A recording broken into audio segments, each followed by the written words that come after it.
संविधान के अनुसार आप आंदोलन कर रहे हो, तो मैं पूरी जितनी भी हरियाणा की खाप है उनके द्वारा मैं यहाँ भेजा गया हूँ।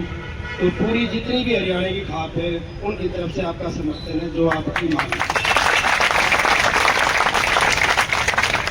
दूसरी बात ये है कि आप थोड़े से पैसे में और इतने कम पैसे में आप खुश होकर काम कर रहे हो, ये भी काबिल तारीफ है आप लोगों के लिए, भी अपने देश के लिए काम।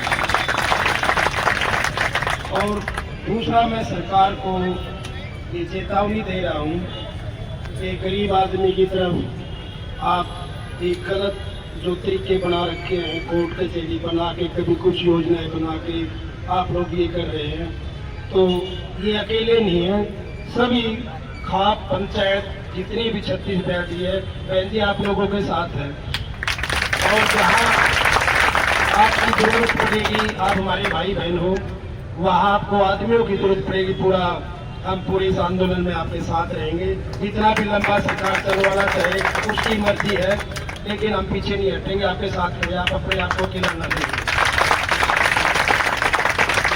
दूसरी बात है, मेरी बहनें जिनके ऊपर घर चलाने के लिए रसोई के काम में भी घंटों चलते हैं, बच्चों का भी चलता है, रिश्तेदार चलता है, उनको इस गर्मी में इस तरह से तरफाया जा रहा है। तो मैं सरकार को कड़े शब्दों में चेतावनी दे रहा हूँ कि ये बेटी बचाओ बेटी पढ़ाओ, और जो हमारी बेटियाँ इतने कम सैलरी में इतना खुश होकर आकर पीजीआई का काम कर रही हैं, और इस धरना प्रदर्शन के चलते हुए भी जो 20% अधिकारी हैं उनकी भी सेवाएं वो लोग खुशी से वहाँ करवा रहे हैं, ताकि आम आदमी को इसका कोई तकलीफ ना हो। तो मैं उसके लिए भी आपका धन्यवाद करता हूँ। फिर भी सरकार अगर आपके इन कामों की देख रेख देखते हुए अगर आपका साथ नहीं दे रही, तो हम आपके साथ खड़े हैं कंधा से कलम मिला के। जय भीम, जय संविधान, जय भीमराव अम्बेडकर। अपने विचार सुनाएंगे भाई जिला पार्षद है ये भी।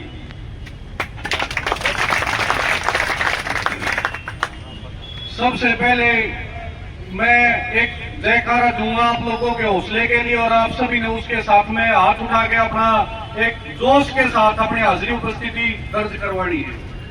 सभी कर्मचारी साथियों की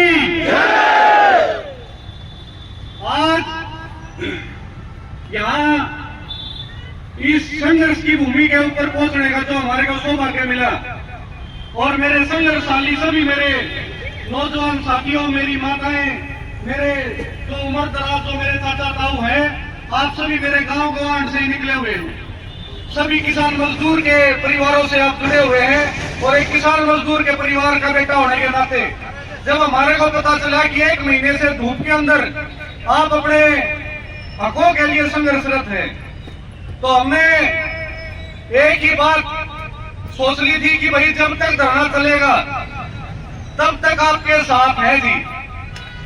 आगे आप खड़े हो और बराबर में हम खड़े हैं। रोहतक की जो भूमि है ये संघर्षों की भूमि है। कोई भी आंदोलन हरियाणा के अंदर अगर राजनीति दृष्टिकोण से हम देखें तो रोहतक की जो जमीन है, यहाँ से बड़े बड़े आंदोलन खड़े हुए और सफल हुए। इस सरकार ने जो आपकी कर्मचारियों की जो यूनियन थी उनको कुचलने का काम किया, उनको तोड़ने फोड़ने का काम अब तक किया है। जो भी आपकी यूनियन बनती है वो कर्मचारियों के हितों के लिए, उनके हकों के लिए लड़ाई लड़ती है।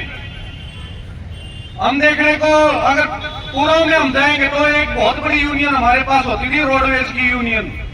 अगर हिमाचल के अंदर किसी रोडवेज कर्मचारी के साथ अन्याय हो गया और वहां से यूनियन की कॉल होगी तो पूरी हरियाणा के रोडवेज कहीं भी थी वो वहीं पे चक्का जाम हो जाया करता। इन्होंने उनको कुचला। आज के दिन वो रोडवेज यूनियन है कि वो भटक रही है अपने हकों के लिए लड़ाई लड़ने के लिए, वो कमजोर कर दिया उन लोगों को। मेरे को बहुत खुशी हुई 1271 कर्मचारी जो रोहतक पीजीआई से जुड़े हुए हैं और अपनी हकों की लड़ाई के लिए बिना डरे सरकार से अपनी मांग कर रहे हैं। मैं आपके इस हौसले को, आपके इस जज्बे को सलाम करता हूं, और डरने की कोई जरूरत नहीं है जी। आपके साथ आपके बेटे हैं, आपके भाई खड़े।